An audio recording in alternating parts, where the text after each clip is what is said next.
The first crack in my life didn't come from my wife. It came from a text that wasn't meant for me. He'll never suspect anything. Not with your brother-in-law around.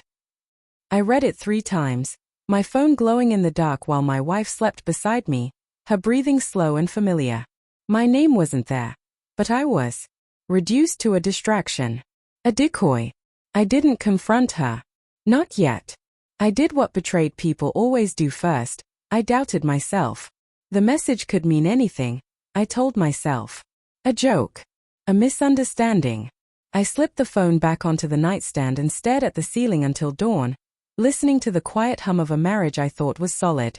2 weeks later, we were invited to my sister's anniversary dinner. Her husband's father, Victor Hale, was hosting. A man worth more money than I could comprehend. A man who shook hands like he owned the air between you. Victor barely acknowledged me when we arrived. His eyes slid past mine like I was staff. He greeted my wife warmly though. Too warmly. A hand on her shoulder. A smile that lingered half a second too long. I noticed things after that. Missed calls from my wife that rang once and stopped. Her phone always face down. Late work meetings that didn't quite line up.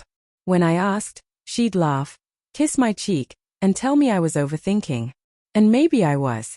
Love makes you blind, but betrayal sharpens everything else. The night before the dinner, I borrowed her laptop to print something. Her email was still open. I wasn't snooping. I swear that to this day. But then I saw the draft folder. No subject. Just a few lines. I can't keep lying to him. He trusts me. Victor says patience is everything. Once the deal is done, we'll be free. My hands shook so badly I had to sit down. Victor. My sister's billionaire father-in-law. A man who treated me like dust under his shoes. The dinner felt surreal. Gold-rimmed plates. Soft music. People laughing about money like it was weather. Victor sat at the head of the table, commanding attention with stories about acquisitions and loyalty. My wife avoided my eyes. Victor didn't look at me once. Until dessert. He raised his glass and said, "To family, to knowing your place, and staying in it."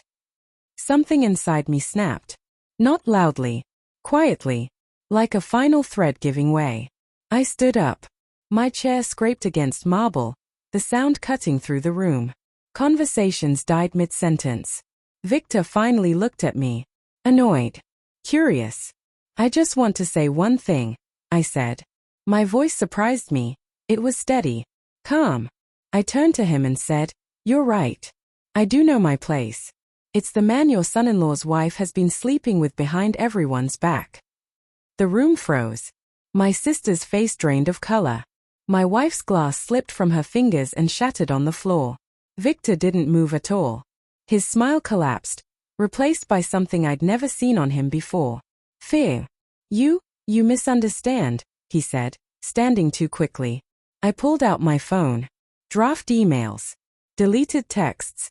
Hotel receipts charged to your private account. I looked at my wife then. And silence where honesty should have been. She started crying. Not loud. Just quiet, broken sobs. "I didn't plan for it to happen," she whispered. "He promised it was temporary. That you'd never get hurt." That was the cruelest part. As if betrayal could be timed. Managed. Victor tried to speak again, but my sister cut him off. "Get out," she said, her voice shaking with rage. "Both of you. Get out of my house." I didn't feel victorious. I felt hollow. Like something precious had drained out of me and left a cavity that echoed. I left alone. I didn't look back. The days after were quiet. Painfully so. Every memory replayed differently now. Every smile, every excuse, every touch. I grieved a marriage that had died long before I learned its cause. But something else grew in that silence. Clarity. I wasn't invisible. I wasn't small. I wasn't a pawn in someone else's rich, careless game. Victor lost more than his reputation that night. He lost control. And I gained something far more valuable than revenge. I gained myself. And that was the sentence that truly destroyed him.